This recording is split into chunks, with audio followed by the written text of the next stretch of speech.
everyone, my name is Brooke, your fellow podcaster from the East Coast, content creator, creative artist, and entrepreneur, and welcome to my podcast, Blogger with a Twist. So basically on my podcast, doing topics about lifestyle, I may do a couple rants or story times about my life or whatever comes to mind. So if any of you guys find that interesting, definitely share the podcast, subscribe, also tell your friends or family, and last but not least, get your favorite snacks, your popcorn, whatever you like to eat. Sit back and relax, and let's get this episode popping. Hey you guys, and welcome back to a brand new podcast episode, and hopefully you guys out there are doing good. So I'm happy to say that I did upload a new episode last week. If you guys have not listened to that episode, definitely check it out after this one. But I'm not going to lie to you guys. I was a little nervous about uploading the episode because it had been over 2 months since my last episode. I honestly thought it was only maybe like 2 months exactly, but when I looked at my last upload prior to the one that I did last week, it had been very close to 3 months since my last episode. And I'm just thinking to myself, oh my gosh, girl, you are a terrible podcaster, okay?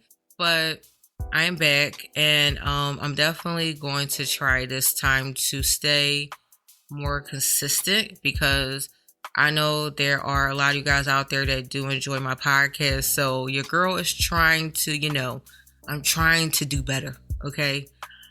But besides that, your girl is doing good. I did have my interview last week, and that went really good. I had so much fun. So basically, the kind of interview that I had is called a street interview. I don't know if you guys have ever heard of those type of interviews, but it's basically when somebody goes around and they interview different people walking around on the street. And so I have never done one of those type of interviews until I did last week, and I really had a good time. So I will tell you guys more information when the video comes out, but I'm super excited about that. And then also for those of you guys that live in Philly, then I guess you guys know about the whole thing with SEPTA and that they are planning to cut, I think, about 55 bus routes.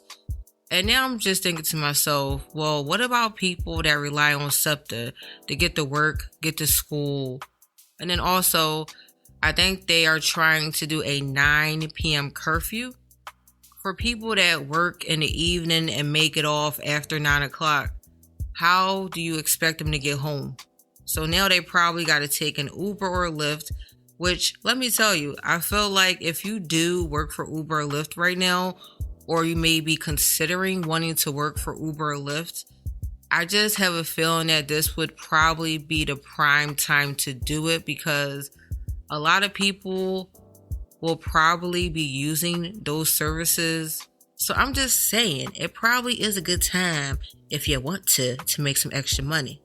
It does kind of suck for people, like I said, that really depend on SEPTA, but also I think it is a lesson in the fact that for people that do not pay the bus fare, what you guys going to do now? Because so many times I see people get on the bus, they don't pay the bus fare. And I'm just like, just pay the money. Jeez Louise. But yeah, besides that, this week's episode, I really wanted to talk about the importance of doing good in this world while you're on this earth, but also what you put into your time on this earth is what you get back. And what really inspired this week's episode is something that happened last week, because if you guys don't know, last week 3 people passed away. I forgot the chronological order, but it was Malcolm Warner Jr. I think that's his name in real life, but he played the character Theo on the Cosby Show. Next was Ozzy Osbourne, And lastly was Hulk Hogan. From what I've seen like online and stuff, there are a lot of people that are not upset about Hulk Hogan's passing. So that being said, if you guys want to know more, then grab your little snackies, whatever, and let's get this episode popping. More people, I feel like, was more upset about Malcolm's passing because of how he died. So if you guys don't know, I believe he died while on vacation with his family in Costa Rica, and he died from asphyxiation, which is basically another word from drowning. So it's believed that he was in the water or in the ocean, and he got like caught up in one of those waves, and I guess the current was so strong that it kind of like pulled him under, and he unfortunately drowned.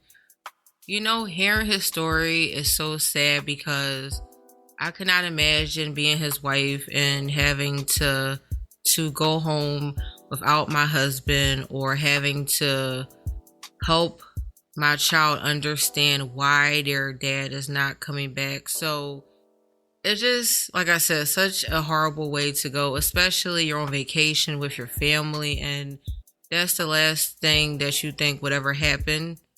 So definitely my heart and condolences goes out to his family and friends, because it definitely seemed like, you know, off camera he was a nice person.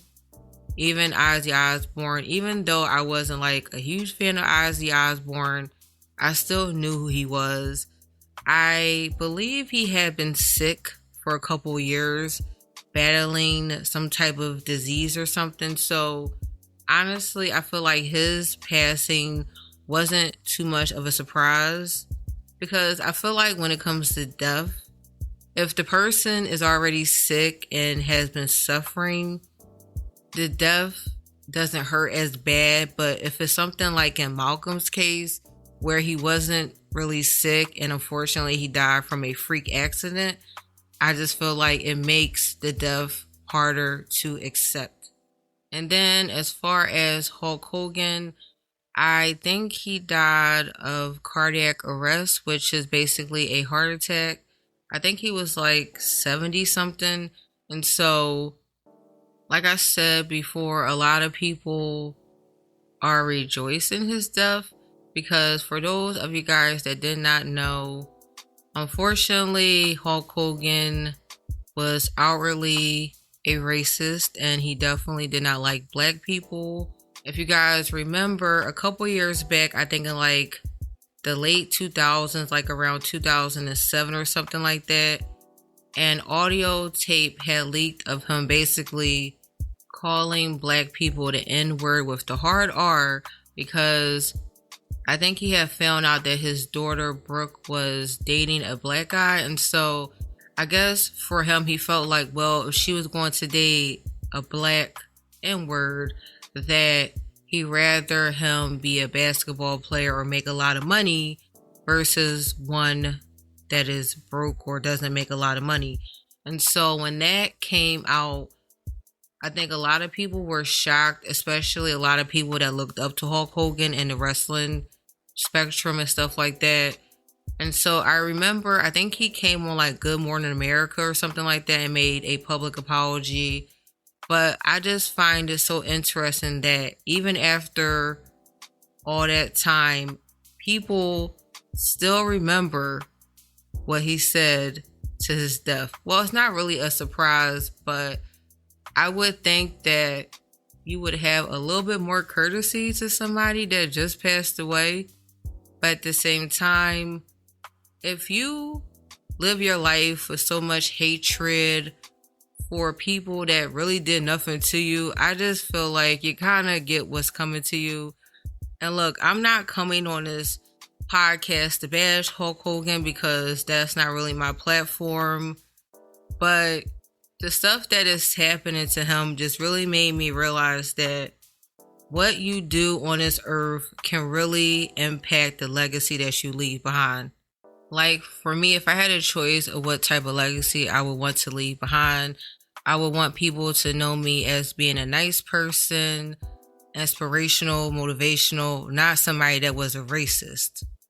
I also seen some videos of people making fun of the fact that when Hulk Hogan went to his judgment day, like his spirit, he realized that God was black and the angels were black. And I'm just like, y'all need to let this man rest in peace. Like, I get it, he was a racist and he probably wasn't a nice person, but at the end of the day, he is still a person. He did die, and I feel like his family does deserve a little bit of peace, because I had read somewhere online that his family is like upset, which is definitely not a nice thing to say after somebody just passed, even if it is the truth. And then, we look at Malcolm that played Theo on the Cosby Show. You don't really hear anything negative about him. I think he kept his life kind of private, which honestly is nothing wrong with that. I feel like people forget that celebrities are real people. They have real lives, and they do not always want all their information aired out to the world. So the fact that he did, keep some things of his life private, I definitely respect that. And so that's why I say the message of this episode is that when it comes to this life and to this world, you don't know when your last day is going to be. And I've said this before. It could be today. It could be tomorrow. It could be next month. You really never know. Everything that you do, you try to stay positive, show love and kindness to others, have a good heart, and most importantly, live your life to the fullest with no regrets. You don't want to live a life of what ifs and, oh, I wish I could have done this, because once that moment is over, 9 times out of 10, you cannot get that moment back. And so it's important that while you're in that moment, or all the moments that you have throughout your lifetime, that you give it 100% and you try to be the best person that you can be, because sometimes the things that you say and stuff like that can come back to bite you in the behind years later. So that being said, hopefully you guys enjoyed this episode. You enjoyed the message of this episode. And just remember that be careful what you say in this lifetime. Try to stay positive. I know sometimes it's hard to stay positive in this world when you have so much negativity surrounding you, but it's really important that you stay true to yourself and you do not let the outside get you down. So thank you guys again for listening. Thank you again for coming back for another episode, and definitely check out last week's episode, and I will talk to you guys in my next one. Peace.